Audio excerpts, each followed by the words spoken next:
ಉತ್ತರ ಪ್ರದೇಶದ ಬಾರಾಬಂಕಿ ಜಿಲ್ಲೆಯ ಒಂದು ಸಣ್ಣ ಹಳ್ಳಿಯ 17 ವರ್ಷದ ವಿದ್ಯಾರ್ಥಿನಿ ಪೂಜಾ ಪಾಲ್ ಅವರು 8ನೇ ತರಗತಿಯಲ್ಲಿದ್ದಾಗ ತನ್ನ ಶಾಲೆಯ ಬಳಿಯಿರುವ ಸಾಂಪ್ರದಾಯಿಕ ಗೋಧಿ ಥ್ರೆಷರ್ನಿಂದ ಹಾರುವ ದಪ್ಪ ಧೂಳು ಮತ್ತು ಹೊಟ್ಟಿನ ಕಾರಣದಿಂದಾಗಿ ತನ್ನ ಕ್ಲಾಸ್ಮೇಟ್ಸ್ ತೀವ್ರ ಕೆಮ್ಮು ಮತ್ತು ಉಸಿರಾಟದ ಸಮಸ್ಯೆಗಳಿಂದ ಬಳಲುತ್ತಿರುವುದನ್ನು ಪೂಜಾ ಅವರು ಗಮನಿಸಿದರು. ತನ್ನ ವಿಜ್ಞಾನ ಶಿಕ್ಷಕ ರಾಜೀವ್ ಶ್ರೀವತ್ಸವ್ ಅವರೊಂದಿಗೆ ಕೆಲಸ ಮಾಡುತ್ತಿದ್ದ ಅವರು ಧೂಳು ಮುಕ್ತ ಥ್ರೆಷರ್ ಮಾದರಿಯನ್ನು ವಿನ್ಯಾಸಗೊಳಿಸಿದರು.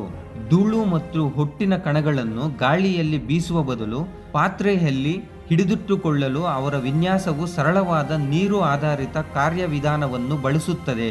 ಅವರು ಕೇವಲ 3000ಕ್ಕೆ ತವರ ಮರ ಮತ್ತು ಫ್ಯಾನ್ನಂತಹ ಮೂಲಭೂತ ವಸ್ತುಗಳನ್ನು ಬಳಸಿ ಆರಂಭಿಕ ಮೂಲಮಾದರಿಯನ್ನು ನಿರ್ಮಿಸಿದರು.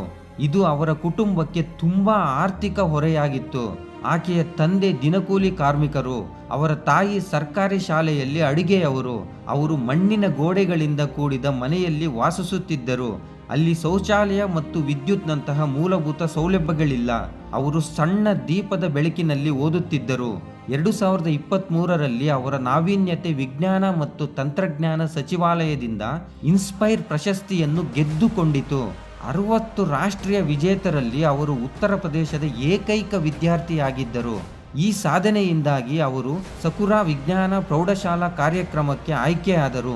ಜೂನ್ 2025ರಲ್ಲಿ ಅವರು ಭಾರತವನ್ನು ಪ್ರತಿನಿಧಿಸಲು ಜಪಾನ್ಗೆ ಪ್ರಯಾಣ ಬೆಳೆಸಿದರು. ದೇಶಾದ್ಯಂತದ ರೈತರಿಗೆ ಸಹಾಯ ಮಾಡಲು ಇದನ್ನು ಬಳಸಬಹುದಾದ ವಿನ್ಯಾಸದ ಪೇಟೆಂಟ್ ಪಡೆಯಲು ಭಾರತ ಸರ್ಕಾರ ಅವರೊಂದಿಗೆ ಕೆಲಸ ಮಾಡುತ್ತಿದೆ ಎಂದು ವರದಿಯಾಗಿದೆ.